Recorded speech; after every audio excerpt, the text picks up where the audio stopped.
नमस्कार। थर्मोडायनेमिक्स के इस चैप्टर में आज हमारा जो टॉपिक है वह है कोएफिशिएंट्स असमानता यानी क्वासिस इक्विटी। इसका इस तरह डिफाइन कर सकते हैं कि delta Q upon T equal to 0। किसी भी उत्क्रमणीय प्रक्रम की बात की जाती है तो एंट्रोपी परिवर्तन को इस द्वारा डिफाइन करते हैं, ds equal to dq upon T reversible.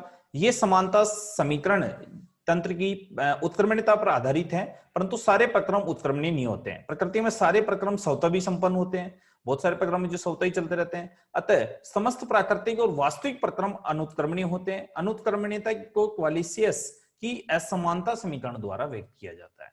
मान कि रिवर्सिबल को तो हम डिफाइन कर देंगे, उससे कार्नोट पूरा रिवर्सिबल को डिफाइन कर देंगे। अनरिवर्सिबल को डिफाइन करने के लिए delta S is greater then dq upon T reversible द्वारा डिफाइन किया जाता है। तो उत्क्रमणीय प्रक्रम दोनों दिशाओं में संपन्न होते हैं, ये सदैव साम्य में रहते हैं। तंत्र अपनी साम्यावस्था से अत्यंत सूक्ष्म परिवर्तन माने समय को हटा सकते हैं, अतः शीघ्र ये पुनः अपनी साम्यावस्था में आ जाते हैं। साम्यावस्था वाले समस्त प्रक्रम उत्क्रमणीय होते हैं। अनुत्क्रमणित एक स्थिति में, क्योंकि इसमें साम्यावस्था बनती नहीं है, तो अनुत्क्रमणीय d2 plus d1 upon d2 greater than t2 minus t1 upon t2, तो 1 plus q1 upon q2 greater than 1 minus t1 upon t2, अर्थात इसको कह सकते हैं q1 upon t2 greater than minus q2 upon t2।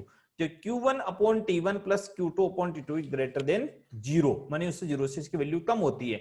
इस संबंध में किसी भी अनुक्रमणीय चक्र के लिए लागू किया जा सकता है। क्वालिसियंस ने असमानता संबंध को निरूपित करता है। अब आता है entropy as a criteria of spontaneity and equilibrium.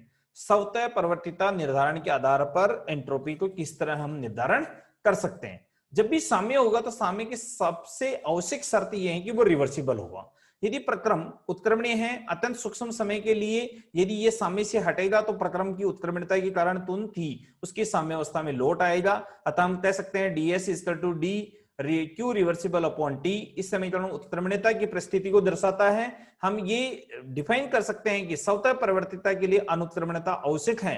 अतः क्वालिसियस की असमानता के आधार पर इसको इस तरह रिप्रेजेंट करेंगे, ds is equal and greater than upon equal to D Q reversible upon T, अर्थात कह सकते हैं T D S equal to D Q reversible, अर्थात T D S equal to D Q is equal and greater than. समानता के चिन्ह उत्क्रमणीयता के अनुरूप और असमानता का चिन्ह अनुत्क्रमणीयता का रूप। माने ये तो हमारा हो गया रिवर्सिबल के लिए और ये हो गया इनरिवर्सिबल के द्वारा हम डिफाइन कर सकते हैं। थर्मोडायनेमिक्स फर्स्ट लॉ की बात की जाती है तो D equal to D Q minus D W, dw dq equal to D plus dw, अर्थात इसको हम कह सकते हैं D tds d plus dw tds minus d equal to इस तरह डिफाइन कर सकते हैं। तो यहाँ पर क्या होगा कि इस रूपांतरण में साम्यावस्था पर बराबर का चिन्ह बनेगा और स्वतः प्रक्रम जब हो गया तो ग्रेटर देन की शर्त को पालन करेगा। यानी यहाँ पर अगर ग्रेटर देन का वर्ड है तो ये स्पॉन्टेनियस प्रोसेस होगा, और अगर साम्यावस्था बन गई तो इस साइन के द्वारा हम निरूपित इसको कर सकते हैं। Condition for the thermal equilibrium. और थर्मल इक्विलिब्रियम की क्या कंडीशन होगी? एक आइसोलेटेड सिस्टम है, उसमें परिपार्श्विक से ऊर्जा का विनिमय नहीं कर सकता, ऊर्जा का विनिमय नहीं कर सकता तो तभी उसको आइसोलेटेड सिस्टम बोलते हैं। ऊर्जा और द्रव्यमान का अगर किसी भी सिस्टम में विनिमय नहीं होता है तो दैट इज आइसोलेटेड सिस्टम। तो d equal to 0, pdv equal to 0, इस कहते हैं t ds minus d minus pdv equal to equal and greater than 0। तो इस तरह कह सकते हैं इसको tds is equal and greater than 0, ds is equal and greater than 0, अर्थात विलगित तंत्र में एंट्रोपी केवल बढ़ती है और साम्यावस्था पर ये अधिकतम हो जाती है। विलगित तंत्र जो भी होगा एंट्रोपी की वैल्यू बढ़ती, जब भी इसमें इक्विलिब्रियम बनेगा तो ये कैसे हो जाएगी? साम्यावस्था पर अधिकतम हो जाएगी, हाईएस्ट वैल्यू वहां पर हमें प्राप्त होगी। माना कि ds1 प्लस ds2 का भाग दो एंट्रोपी में परिवर्तित होता है, तो T1 और T2 इन भागों का ताप और उष्मागति के द्वितीय नियम के द्वारा डिफाइन करें तो ds1 equal to minus dq reversible upon T1, क्योंकि भाग में से एक भाग में से उष्मा निकलती है, अर्थात ds2 minus dq reversible upon T2 दूसरे भाग द्वारा उष्मा अवशोषित होती है।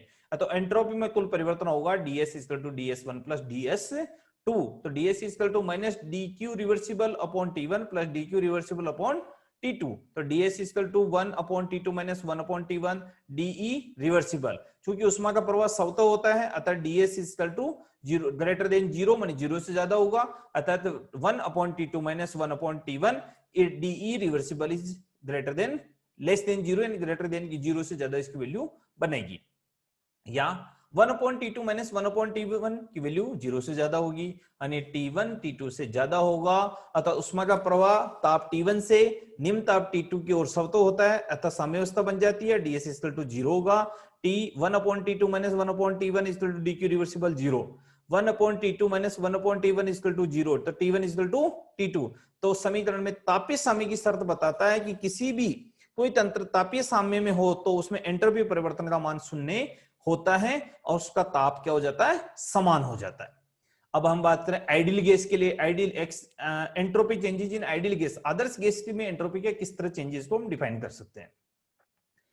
एक मोल आदर्श गैस के लिए ऊर्जा और ताप के तुल्य चर तो हम इस तरह डिफाइन करते हैं, du इक्वल टू cv/dt और ds इक्वल टू क्या होता है, cv/dt प्लस p dv/t, अर्थात pv equal to nRT, p equal to nRT upon v, तो इसमें यहाँ वैल्यू पुट अप कर देंगे, ds equal to cv/dt plus vrv upon dv, अर्थात हम कह सकते हैं ds equal to delta s upon delta t with respect to volume dt, एक बार वॉल्यूम के रेस्पेक्ट में करेंगे कांस्टेंट टेम्परेचर पे, और एक बार कांस्टेंट टेम्परेचर कांस्टेंट वॉल्यूम पर, एक बार कांस्टेंट टेम्परेचर, तो विच रेस्पेक्ट तो एक बार dt के रेस्पेक्ट में, एक बार dv के रेस्पेक्ट में। इस इक्वेशन को लिखने पे ds अपॉन dv डेल्टा s अपॉन dv at constant temperature equal to nRV। अतः इसका तात्पर्य यह हुआ है कि समतापीय परिवर्तन के आयतन में वृद्धि के साथ एंट्रोपी में भी वृद्धि होती है, आयतन वृद्धि के साथ एंट्रोपी में वृद्धि की दर कम होती है, अतः समीकरण को द्वारा इस तरह डिफाइन करते हैं, delta S equal to T1 से T2 integration of T1 to T2 cv upon cv/dt upon t upon plus nr v1 minus v1 से v2 तक dv/v, cv एक स्थिरांक है तो delta S equal to cv nRT2 upon T1 plus nr natural log of v2 upon v1। उपरोक्त समीकरण आदर्श case के लिए cv के रूप में एंट्रोपी परिवर्तन को दर्शाता है। किसी एंट्रोपी परिवर्तन के लिए cp के रूप में निम्न तरीके से इसको हम लिख सकते हैं, कैसे लिखेंगे, ds इक्वल टू, जैसे हम जानते हैं ds equal to 1/t du plus ptv, du equal to dh minus pdv plus minus vdp, एक बार इसके रूप में, इस बार इसमें ds equal to state function लिखना का तरीका आपको सभी में इक्वेशन समान रूप से ही फॉलो होता है, तो ds इक्वल टू 1/t डेल्टा h minus dv dp upon t, आदर्श केस के लिए dh इक्वल टू cp/dt, उस समीकरण में ये वैल्यू पुट अप करेंगे, ds equal to 1/t cp/dt minus v upon t dp, तो ds equal to cp/dt upon nRP dp, entropy ताप दाब की फलक के रूप में लिख रहे हैं, ds equal to delta s upon dt at constant pressure with respect to dt, ds upon dt at constant temperature with respect to dp, समीकरण में इस तरह लिख रहे हैं, ds upon dp at constant nr minus nr upon p, ऋणात्मक चिन्ह ये प्रदर्शित करता है, यहाँ पर जो माइनस का साइन आया हमारे पास में, ये माइनस का साइन इस बात को प्रदर्शित करता है कि समतापीय प्रसार में दाब वृद्धि के साथ तंत्र की एंट्रोपी के मान में कमी होती है। इसका समाकलन कर दिया हमने, delta S equal to cp natural log of T2 upon T1 minus nr natural log of P2 upon P1। उपरोक्त समीकरण में आदर्श केस के लिए cp के रूप में एंट्रोपी परिवर्तन को दर्शाता है। दूसरा आता है entropy changes and ideal gases different process, विभिन्न प्रक्रमों के लिए एंट्रोपी किस तरह चेंजेज होगी, तो delta st nRT nr natural log of P2 upon P1, delta st equal to nr natural log of P2 upon P1 equal to nr natural log of V2 upon V1, इस तरह delta st equal to nr 2.303 natural log of V2 upon V1, या इसको इस तरह लिख सकते हैं nr 2.303 natural log of P2 upon P1।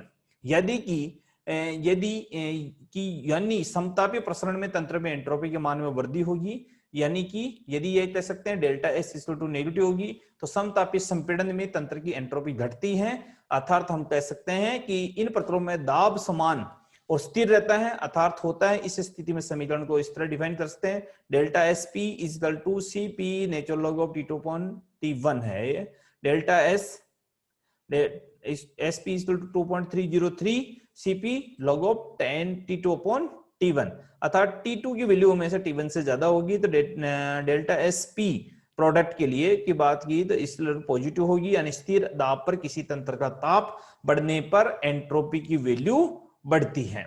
Adarsh gas का मिश्रण है, आदर्श गैस के मिश्रण की एंट्रोपी, एक मोल गैस के लिए की बात करें ds equal to cv dt upon, ये फंक्शन ऑफ इस रूप में लिख देंगे dt upon t plus r dv upon v। उक्त समीकरण का समाकलन करेंगे तो s cv natural log of t plus r natural log of v plus s समाकलन स्थिरांक है, इस तरह से इसकी वैल्यू डिपेंड करें तो s equal to cp n t minus r in p plus r n s 0।